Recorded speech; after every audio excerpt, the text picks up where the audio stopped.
Hi, I'm Victor Pugy. I'm a producer here with System Update. We're taking a break this week for the 4th of July holidays, but that doesn't mean we won't have great new content for you here. A few weeks ago, Glenn talked to Edward Snowden for the episode we did about the threats that the COVID pandemic poses to civil liberties. Because we spoke to two other guests, in addition to Snowden, we ended up having to cut out a bit of that interview, otherwise the episode would be too long. So, this week, we're publishing that interview in full, and you can hear Glenn and Snowden go deeper in their discussion about the competing interests of privacy and government tracking when it comes to the effort to fight this disease. Because civil liberties have, in many senses, continued to erode even further, the discussion they had is more relevant than ever. I also encourage everyone to check out our past episodes. They are all available at the Intercept's YouTube channel. First, there's the episode where the Snowden interview originally aired, in which we also hear from Andre Demise, who's a contributing editor at Canadian magazine Maclean's, and from Cassie King, who's an animal rights activist and an investigator with DXE about the threat that factory farming poses to human health. We also did an episode about the psychological impacts of the pandemic, in which Glenn talked to Andrew Solomon and Johan Hari to try to understand what quarantining and maintaining social isolation can mean to our mental health and to our emotional well-being. Finally, Glenn did a deep examination of changing the advice given by health experts regarding the coronavirus in the wake of the George Floyd protests, and how the perception, be that perception valid or not, that health expertise is subjected to political considerations may erode the trust that the public has in the advice given by public health professionals. Also, with the new indictment published by the Justice Department against Julian Assange, I highly recommend the episode we did about his case. In that episode, Glenn talks to Jen Robinson, Julian's attorney, and to Margaret Sullivan, the media columnist for the Washington Post. The episode provides a great overview of Julian Assange's case and why his persecution is a threat to press freedom worldwide. So, with no further delays, here's a conversation between Glenn and Snowden. I hope you enjoy it.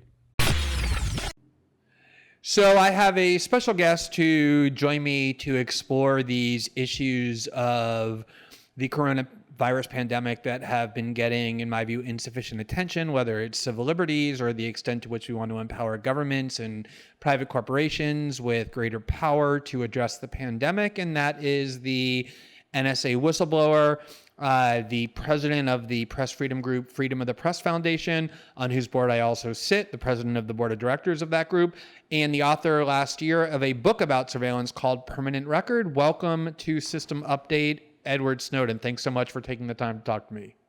It's good to be with you, Glenn. Thanks for having me on. Yeah, if memory serves, I think we've talked once or twice before, but I'm delighted to talk again. So the reason why I decided to focus this episode on these questions of civil liberties and investing the state with authority versus the individual liberties and civil liberties that we cherish is because I know for myself, once in a visceral way, I started appreciating how dangerous this pandemic truly was, how lethal this virus was, how easily it spreads. I found myself for the first couple of weeks kind of almost instinctively relinquishing my general defense of and clinging to civil liberties and almost wanting the government to seize authorities that prior to this I would never have dreamed about supporting. And I realized that our psyches are constructed in a way that when the first order survival need is imperiled, we're very easily manipulated, or even not necessarily manipulated, but we're very easily persuaded that we ought to give up a lot of civil liberties. And it was only after a couple of weeks when that started alarming me did I start trying to calibrate for myself how that balance should be maintained. So I'm curious, just on a kind of general level, when you have a global pandemic of this kind, what is your view about the proper balance between civil liberties and individual rights on the one hand and vesting governments with that of authorities on the other? Okay, so there was like a lot to get into there from that formulation, but I think when you were getting into the question, the most important point was there, and that you yourself, who have been, for years, a pretty strident critic of the spread of authoritarianism, the rise of unlimited executive privileges and authorities in country after country. Even you go, hey, I'm worried about this. Maybe they can track the virus better if they start doing this, that, or the other. As long as we stop this thing, this crazy, inhuman thing, it's worth it. And even if, in a moment of reflection, you catch your breath, a week goes by, 3 weeks go by, the headlines don't have as much sting, you start to adjust to the new normal and lean back and think about it in a more considered way. On reflection, you start to go, well, maybe I was a little bit rash there. Recognize that as somebody who has like a self-identity as a critic of governments, you're still very much ahead of the curve. And this is, I think, the most teachable moment from the current pandemic, something that we so often forget whenever there is a crisis in any corner of the world that begins reshaping laws and reshaping societies and the boundaries of our rights that we live in and defend and over time try to expand. And that is that human emotion is itself viral. This is one of the basic principles for internet and social media. They've done studies on this, and they've seen the emotions that have the largest contagion are anger and fear, right? And what we are seeing is hysteria spread. And remember, fear can be rational. This is a serious problem. This virus is a serious threat to public health and well-being and safety. And we should do what we can to mitigate it. But what we've seen is a panic sweep across the entire world. The political class, the media class, the sort of commentariat. And you can see it on the internet. There's one group of people who are trying to bury any suggestion that this is serious at all, absolute denialism of any facts and evidence that there could be some danger to this, that we should put economic limits in place, whatever. And then the other side of this that says this is the end of everything, we're all going to die, everybody's going to get this, and, it's just kiss your relatives goodbye because you're never going to see them again. And the reality, of course, is it's more complex. It's somewhere in the middle. But that moment of intense, instantly transmissible fear is what happened to us in 9/11. It's what happens to us in the lead up to every war. It's what happens to us whenever the government is trying to start a campaign to gather new authorities. They say, we're going to protect you from roving gangs. We're going to protect the children. We're going to do whatever we can. And that moment, that window of vulnerability where rationality goes out of the window, goes out of the room, we are all susceptible to it. And that is what we are seeing now. We are only now beginning to get our feet under us. And in the time that we now take a breath and start looking at what's happened, we see governments around the world in country after country have already begun helping themselves to, for example, the mass movements of everyone, everywhere, to the maximum extent of their capability, which they say is for tracking the spread of the virus. But all of the questions that, in a more considered time we would have looked at, like, one, does this work? Is it effective? And if it is effective, is it worth the cost that we're paying? And how will we make sure that this is not permanent? This is not the kind of emergency measure that we got, 20 years ago after September 11th that never ended. Let me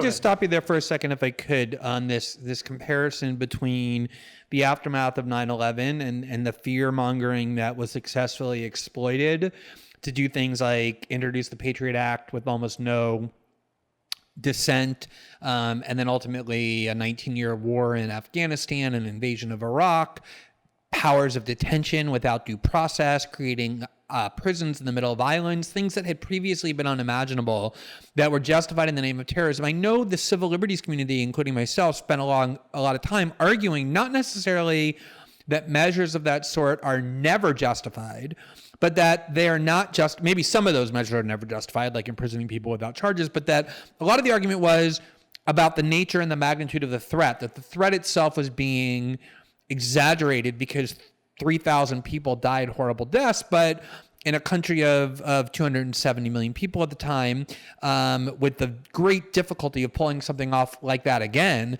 it did seem like the cost-benefit analysis had gone way off track in favor of nothing but fear without any kind of calculation. Here, even though in the US, for example, we're nowhere near the peak of the pandemic, far more people have already died from this virus than died on 9/11, to say nothing of the death totals all around the world. So does that weigh into your calculation at all? The idea that if we don't take steps that we might otherwise be very resistant to, the death total itself is going to completely dwarf 9/11, rendering that comparison a little bit invalid.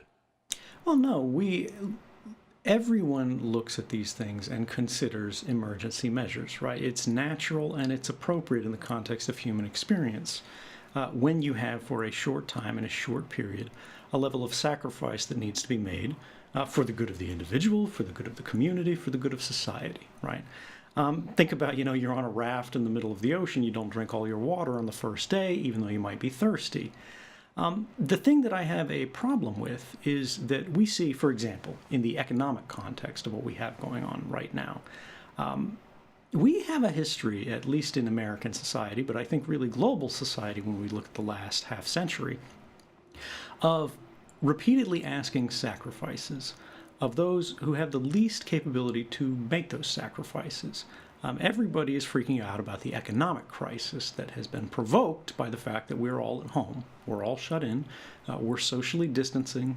We're engaged in trying to flatten the curve of infections, right? Just the logarithmic curve for those who aren't following around, where the virus rates of infection keep doubling and doubling and doubling and doubling and doubling.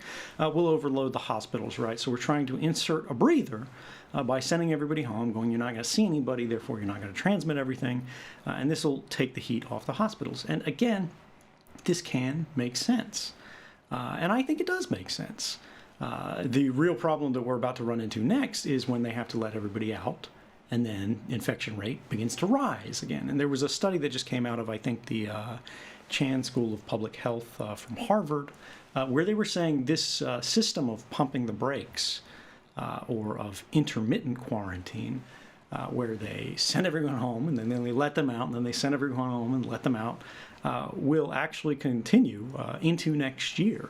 Mm-hmm. And if we don't, that's in the best case, actually, where we're investing in hospitals. But Ed, let me ask you about that, though, because that's a really momentous thing to say, right? That, okay, social distancing works, isolation works. It's something that's necessary not to protect each individual, so each individual can decide to take the risk, because the reality is if you don't socially distance, if you go out on the street, you're endangering not only yourself, but you could overload the entire healthcare system, which prevents other people who need medical attention from getting it. So it's a collective and a societal interest as well. So you encourage social distancing, and then a lot of people do it, but a lot of people don't. Does it then become justifiable to support powers of coercive quarantine? I mean, one of the most draconian powers you can vest in a government to bar people from leaving their own homes, arresting them if they do. Where do you fall on that spectrum of the kinds of measures, not that we ought to just encourage people voluntarily to follow, but that we ought to empower the state to compel and enforce? Well, I think this depends on your personal perspective and philosophy as to what the role of government is and where those lines are drawn. For myself, I actually don't think the government should have the mandatory authority to say, look, nobody goes out, you can't leave, you can't do this, that, or the other. But that's also for the point, a part of the reason that I feel that way is that I don't believe it's actually necessary. I believe if the government makes recommendations, and we have the kind of public education that's of a quality that can convince people and persuade them rationally that they should limit the amount of time that they spend outside, that they spend in crowds, that they're in basically zones of potential infection and transmission, they will make the right decisions themselves. This actually gets into the contact tracing thing that we talked about as well. Is it better for the government just to, break out the jackboots and the batons and go, look, nobody's out of their house, or it's off to the paddy wagon? Alternately, do you tell people, look, this is dangerous to you, it's dangerous to your family, this is a global pandemic, you can reduce the risk to yourself, your community, if you follow this kind of recommendation. And here's why we make these recommendations. Here's the basis for it. Here are the facts. Here's the best of our evidence and our science. I think most people will go along with it. This is similar to the idea of contact tracing. Now, currently, again, for those listening that have been living under a rock and haven't heard of contact tracing, this is where there is an infection that has come into the hospital. They've tested positive, and then the doctors try to reverse engineer where this person was to try to notify other people who could potentially have been infected by this person, and to try to basically crack down on the contagion risk. Now, contact tracing really doesn't work when you're talking about 10,000 people that are infected, 100,000 people that are infected. But it could work really well when you only have an infected population of 10 people, maybe 100 people, and they're spread over the world. So governments, to try to get ahead of the contact tracing thing, have just gone, well, why don't we go to the mobile companies? Why don't we go to the internet companies, the advertising companies that are tracking everybody's location? The phone companies have your location whether or not you gave an app location permissions on your phone, because your phone has to be connected to the nearest cell phone tower in order to function, for you to make calls, for you to send internet data, for you to get notifications, any of that, right?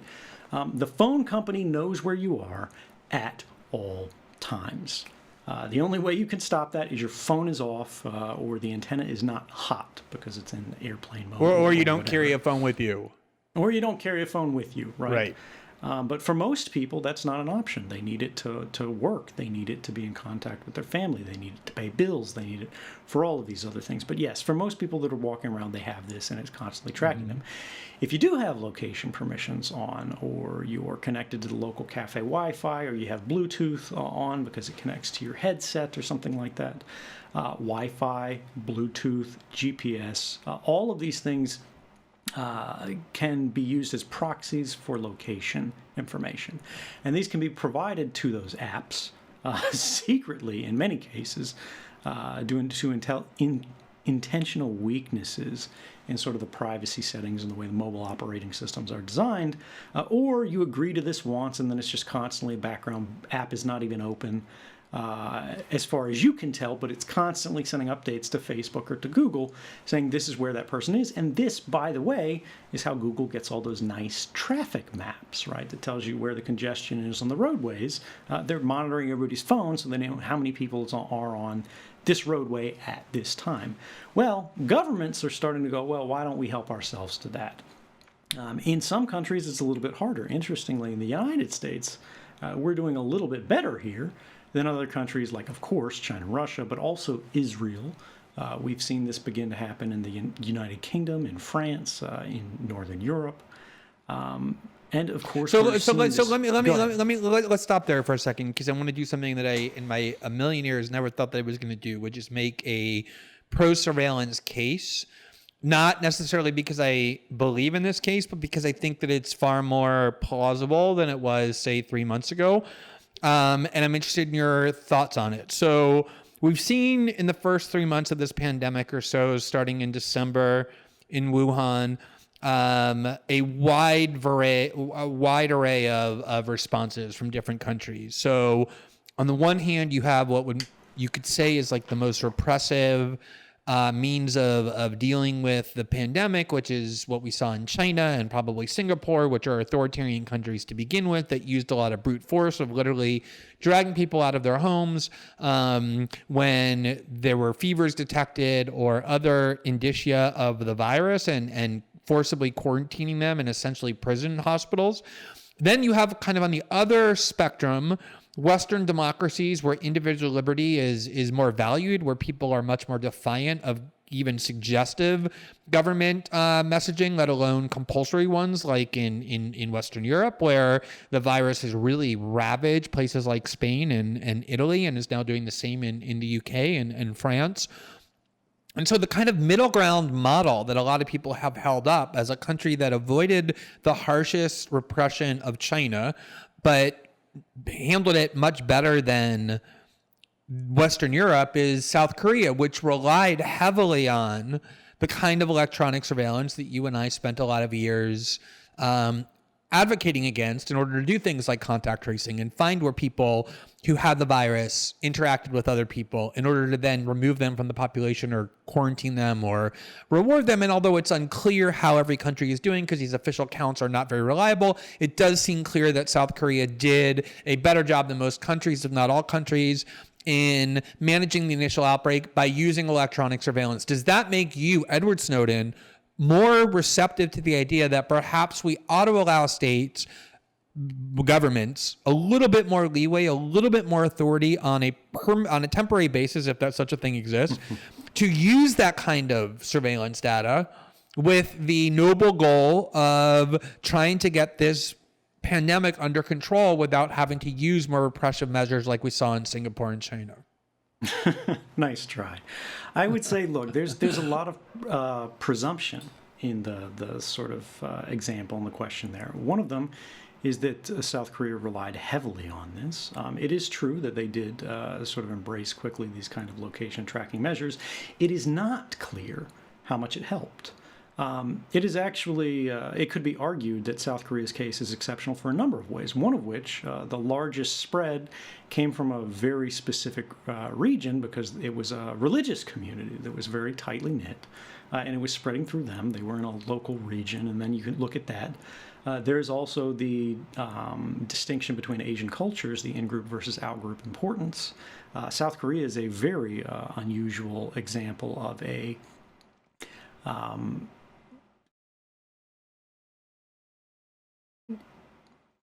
South Korea is a very unusual example of a society in which an understanding of group operations and government operations, sort of authority, and a command structure is ingrained in the very structure of the state itself. For example, Samsung is something like 20% of the entire country's gross domestic product. So what you see when you look at like a Japan or a South Korea are countries that already have a culture of whenever someone gets a cold, they put a flu mask on. I lived in Japan, I saw this, right? And that's without a pandemic. They also remember the SARS pandemic, and they made preparations in response to it. So I would say actually what you saw was South Korea doing an across-the-board push to grasp at any capabilities that they had, applying them with the to the maximum extent that they could, and that this is crucial. The public listened to expert recommendations that were coming from health authorities. They made some voluntary took voluntary individual actions like mask wearing, hand sanitizing, things like that, that could limit the transmissibility and infectiousness of it. And what we see is that collective voluntary action can be very effective. And one of the crucial things here is that in a high information, advanced economy like a Japan, which unfortunately has political problems, so they've been downplaying the importance of this virus early on, and that's going to bite them later. But you look at, in these kind of examples, people really can flatten that curve in a way that's effective. Now, when we look at the counterexample that you have here of an authoritarian society of China, we go, well, what if South Korea took a Chinese example here? Would they have been more effective in halting the spread of the virus if they had just welded people into their homes, right? If they had chained people's doors, turned off the elevators, blocked the stairways, set up cameras outside the homes, said people can't leave without a special pass from the government. All of these things. It's not clear that would have been more effective. And in fact, I think there's a very strong argument that it actually would have been worse. When you look at the example of China, we need to understand that given the Chinese Communist Party and their, shall we say, tenuous relationship with factual reporting, it is very possible that the response to the pandemic and the manner in which it was taken in China caused more harm than what would have happened in a South Korean style response. We have direct documented cases where they chained the doors to people's house, they wouldn't allow them to go home from the hospital, and they had dependents at home children with disabilities and things like that, who literally starved to death in the absence of their caretakers. And when you think about this on the scale of the whole of a country, the human cost is tremendous.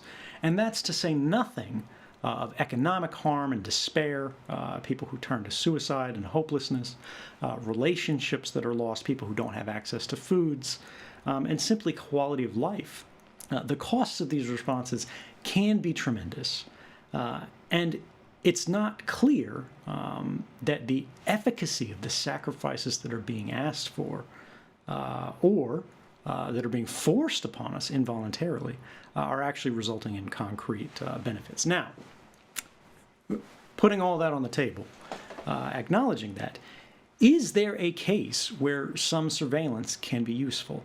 Obviously, yes. I mean, look, I signed up to work for the CIA and the NSA. I know surveillance can be effective. And just to remind people, one of the arguments both you and I made during the height of the controversy triggered by your whistleblowing was not that the case that was being made that caused you to come forward was in wholesale opposition to surveillance. Quite the contrary, you were in favor of targeted surveillance with safeguards against people for whom a court had decided there was evidence that they were engaged in terrorist acts or other dangerous acts, right? You're not against search warrants or wiretaps approved by a court. What you were opposed to was mass surveillance abused without any constraints or safeguards. So that kind of leads me into that question brought into this context, which is, and you were getting to this, and I just want to remind people of what your prior posture was and mine to apply it here, which is there a framework of targeted, limited, controlled, responsible surveillance that you could get behind if done with the proper motives and under the right conditions with the right safeguards? Yeah, I think what people are presuming here, and this was the presumption of the question put to me before, is the idea that this is a choice between mass surveillance or just a completely uncontrolled spread of an infectious virus that can cause serious disease. And I don't think that's accurate. In fact, I know that's accurate. I know a little something about how surveillance works here. What we are being asked is to accept involuntary mass surveillance in a way that has never been done before at this scale in the context of a real crisis. They go, look, we're just going to do this. The data already exists at phone companies. We're going to apply it to sort of a new use case. We're going to take this surveillance infrastructure that exists, or rather, we're going to take this communications infrastructure that was not designed for surveillance, or rather, it's told to us that it would not be used or abused for surveillance, and we're going to use it for precisely that, but for a really good reason. Now, they say that this is necessary. They say that there is no alternative. They say that if you want to save lives, you have to do this. But that's not true. Again, the question here is between the involuntary surveillance of everyone that has been carrying a phone over, the last however many weeks or months or years that they want to look back to. Because remember, these records of your movements of your phone, at least by AT&T in the United States, are reported to go back to 2008. Everywhere your phone has traveled since 2008, they know. And then there's no laws regulating how long they can retain this information, in large part in the United States. Now, imagine an alternative. You go to the hospital. You are diagnosed with an infection. And the doctor goes, it would be really helpful for you to be able to voluntarily share the movements of your phone.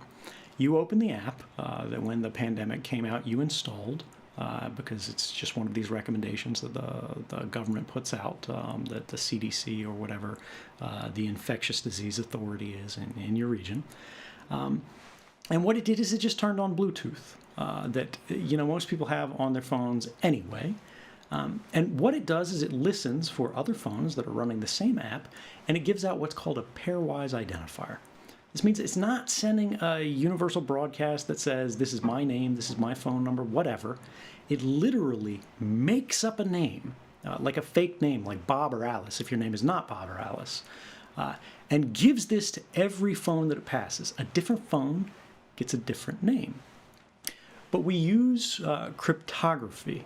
We use basically ways of proving your identity such that when you go to the doctor and the doctor goes, you are confirmed to have an infection, you can upload your list of all these fake names that you were given. That again, your phone is constantly changing, so you never give the same fake name to another phone twice, so you can't be tracked by this. And then you upload it online. And it goes, oh man, everybody else who has this app installed downloads this list, which doesn't incriminate them because everybody gets the same sort of master list, that goes, I passed that phone that was an infected person, or I was sitting on the bus next to this person, or oh, when I was on the tram, I was, with that person, or I was stuck on a plane with that person.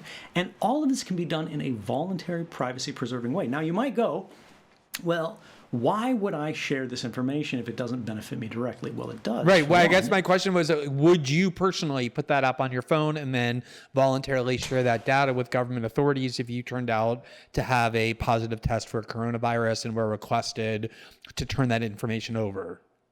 So if the code of the application is open, anybody can see it. It's not malicious. It's not spying on people, because countries have done this before. Iran put out an app that they said was going to help you diagnose your family before they went to the hospital. And in reality, it was ransacking your contacts list and all your data, your location information. And they started monitoring the whole country on this basis. But if, again, this is done in the proper, responsible way, anybody can see this. You know what it's doing. Cards are on the table. It's not a shady thing. And as privacy protecting, I absolutely would, because it does not harm me in any way. I can't be tracked on the basis of this in any granular way. They don't know that it's me, except the doctor who already knows that I was infected.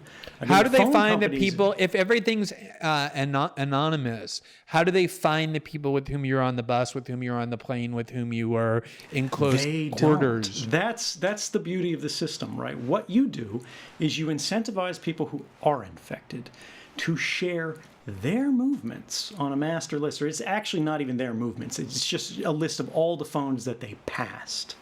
And then the people who have those phones, when they go and download this master registry of basically all the phones that these infected people have passed, they would see, oh, I'm on the list, or they open their app in the morning, they say, I didn't pass anybody, so I'm not at risk. And again, this whole thing here is you have two ways of shaping human behavior if you are a government. You can either disincentivize behaviors you don't like. You can tell everybody you can't go outside, or it's off to the paddy wagon with you.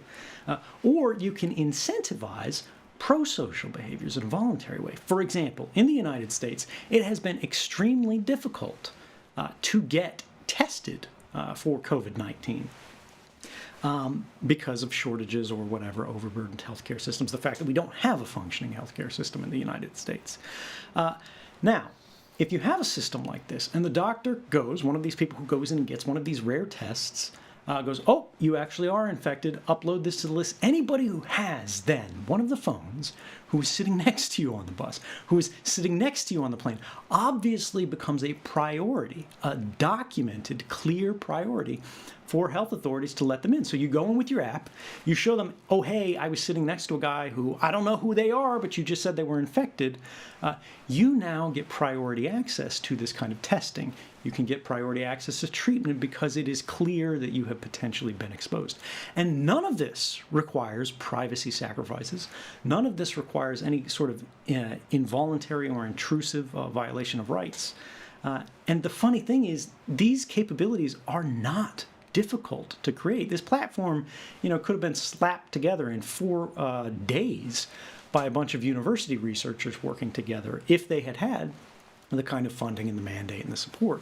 So let me ask, because I think this, and this leads to what I had intended to be the last question, which is a lot of your answers are predicated on the desirability not of government coercion, but of voluntary conduct that is not only in the individual's enlightened self-interest, but in the interest as well of society, which in turn means that there's a flow of information that's accurate and reliable and trustworthy that people put their faith and confidence in as kind of a reliable font of authority for them to form their understanding about how the pandemic functions. And maybe, not sure, but I suspect it's the case that there are countries in which there is faith in some kind of centralized authority, whether it's scientists or the government or media outlets that they trust, to get this information, and it can be effective. But in other countries, certainly in the US, and it's true here in Brazil, and it's definitely true throughout Western Europe, there's a collapse of trust in these institutions of authority where people aren't sure anymore what to believe. And so, for example, here in Brazil, one of the things we have is, on the one hand, you have a lot of scientists, you have the big media outlets disseminating what is the scientific consensus throughout the West and in Asia about how the pandemic functions, about the need for social distancing and isolation, about the threat and lethality of this virus.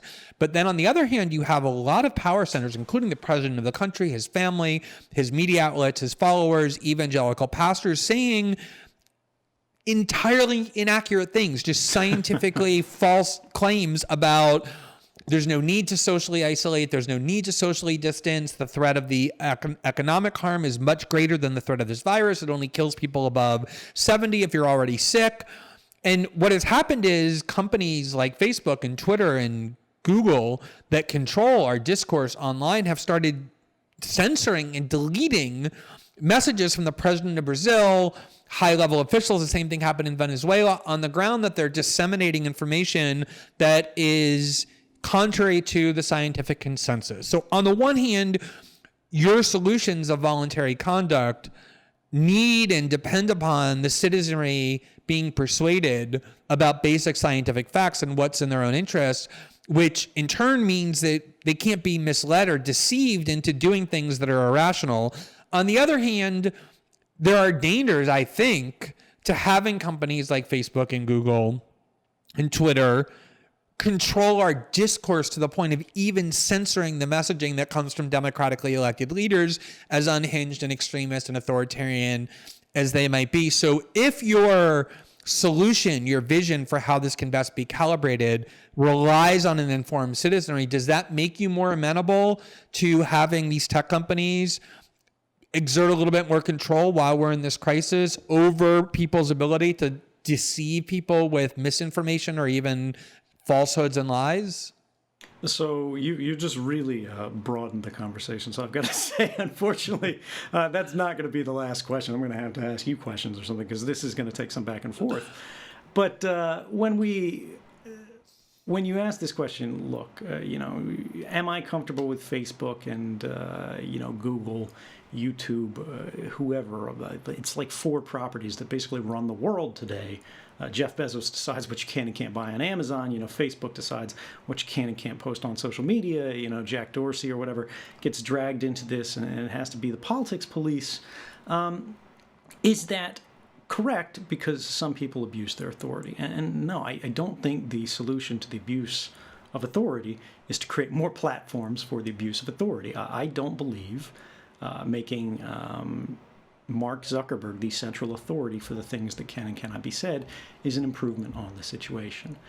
What we are seeing in exactly the situation that you described with Bolsonaro, with Donald Trump, with all of these people denying basic facts is intentional. It's not a mistake. It is a sustained campaign that's been running for more than a decade now to reduce trust in some of the most important institutions when we're talking about expert understanding of complex, nuanced subjects, because the facts are not in their favor. This is a political struggle for influence, and when the facts are against them, go, well, why don't we undermine the facts? This is centrally, in my mind, an abuse of authority. It is their platform, their trust from their voters, who believe that they will do what's best for these voters, And they go and use it for, callous and self-interested political ends to improve their own lot in the next election. Right? But I think what we are seeing as a result of this is we are seeing more harm from the abuse of authority than we are suffering from a lack of authority. The government today, in basically any country you point to, is more powerful than it has ever been in any moment in human history. And all of these institutions, all of these different political parties, in all of these different cultures, all of these different languages are now coming to their people simultaneously around the world and going, well, the problem, see, is we don't have enough power. And that's not persuasive to me. And I think what we see right now, in fact, is that this is the turning of an age. This pandemic, I believe, which is a serious problem, don't mistake me as downplaying the severity of this. What we are seeing is it is revealing structural flaws, not just in our system of government, but in the system broadly, capitalized proper noun here. There is an idea that governments, going back hundreds of years, exist only for certain reasons. The government is there to provide a basic level of security. This idea of a sense of order, economic well-being, right? It is providing for individuals, for people that they cannot provide for themselves.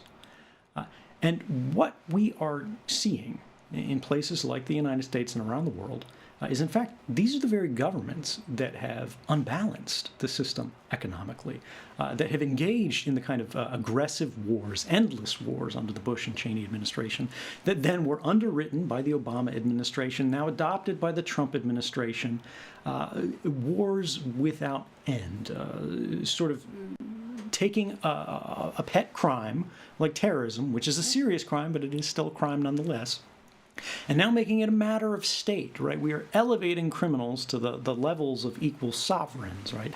ISIS is being treated like it's a nation as opposed to a very large organized crime syndicate. And when you look at the fact that they're not maintaining a sense of order, in fact, our countries are becoming more fractious and divided. They're not providing the security that we're being asked for. They're not being good stewards of the public's health, the public's economy, or, crucially, the public's rights, which I think is really what we should be saying people have trouble with guaranteeing themselves at scale, right? Justice. Can you say the governments today are doing a good job ensuring sort of uniform access to justice? You wrote an entire book on the United States, or about the U.S. justice system's unequal access to justice. I think it was called Liberty and Justice for Some. That's a free plug for the audience there. We won't be editing that part out. Yeah. No, the idea here is when you look at these things broadly, and you look at all of these governments panicking, what has begun now is a race between governments to entrench their power, to re-entrench the system that has failed us and is continuing to fail us, and that in a very real way for people who are dependent upon it economically and now medically, it has betrayed us. And a race has begun between all of the crises that this system has produced that are now working to persuade people that maybe the system needs to be replaced, and the people who are benefiting from those systems to hold it in place. And I think this is the unanswered question of where this is going to go. But the story of the next 100 years or more is going to be, has the system that has served us to this point, is it under our control, politically, publicly, ideologically? Is it serving our needs? And is the problem simply that it doesn't have enough power? We need to move closer to sort of this Chinese model of unlimited authoritarian demands in response to emergent crises? Or do we need to actually look for something that's got a little less authority that is available for abuse? Yeah, I think that the most important point that comes out of all of this, not just this discussion that you and I just had, but the broader discussion that we're having collectively, is the one that you kind of began by raising, which is that I think the lesson we ought to have learned, one of the lessons we ought to have learned, maybe the principal one, after 9/11, is that there is this period of genuine fear that is probably rational, that a cataclysmic or extraordinary event happens, like 2 jet planes flying into huge buildings in the most powerful country in the world and knocking them to the ground, or a global pandemic that seems incapable of being controlled, generates a rational fear. And if you don't work to prevent it, that fear can overwhelm your rational faculties, making you highly susceptible to unreasoned solutions. And that at the very least, we have to create the space for each other where it's not stigmatized to ask questions about whether proposed solutions in the name of safety or security or health or saving lives either are excessive or are worse than the problem they're being proposed to solve. And I definitely think there has been a couple of months now of a climate similar to the post 9/11 climate that was so toxic and ultimately so harmful, where this questioning, this debate, this kind of thinking about weighing cost and benefits became stigmatized. And I think we're definitely at the point where we need to give up the illusion that there's such a thing as temporarily vesting authorities in governments, because we've seen from things like the Patriot Act that doesn't exist, that whatever powers you give to the government in the name of this pandemic are likely to endure long after it's under control. And that also there are competing values to just the immediate desire to be protected by a danger in the world. Yeah, I mean,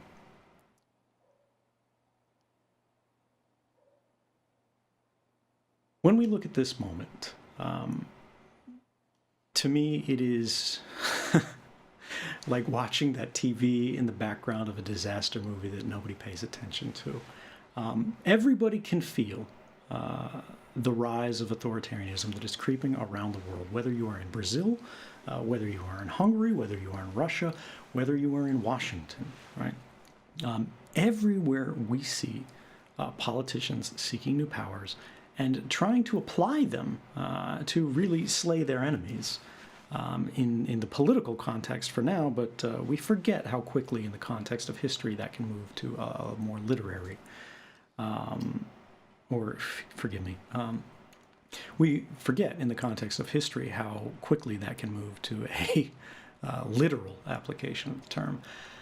Crises are always exploited by political actors to gain authorities that would otherwise be forbidden to them.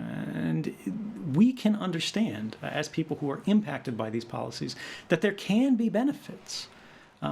But at the point these policies are being sought, these benefits are theoretical. Often there is no evidence for them, and they may never materialize. But the consequences of granting these authorities are inevitable.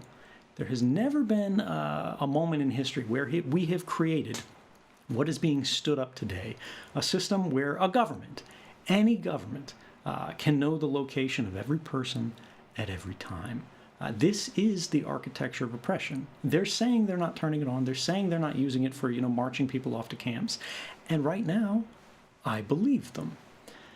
But do you want a government that at any moment can round up people of any political persuasion, of people who clicked on this link, of people who were at this place at that time, at, even if they say it's anonymous data, right? We don't know these people. We're just looking at the movements of the population broadly, not on an individual scale. We want to see who's breaking quarantine. And they go, well, look, there's 30 people congregating in a park who shouldn't be there. Maybe it's a religious group. Maybe it's a political group. And you know what? That capability will exist in 3 months, in 3 years, and in 30 years if we allow it to be implemented today.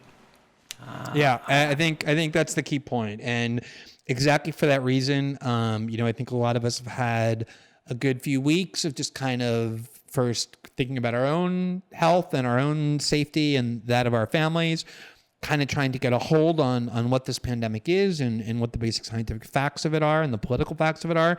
And now it's definitely time to start questioning in a serious way everything that's being proposed in the name of curbing it, of limiting it, and stopping it. And that more than anything is the reason why I wanted to talk to you, because I knew you would be one of the ideal people to start raising these questions in a rational and compelling way. So I'm super glad that we got to take some time and talk about this. And I have a feeling that it's going to take more than just one conversation to sound the alarm about the need to be vigilant that your rational fears aren't exploited for ends other than what people are claiming they're being exploited for.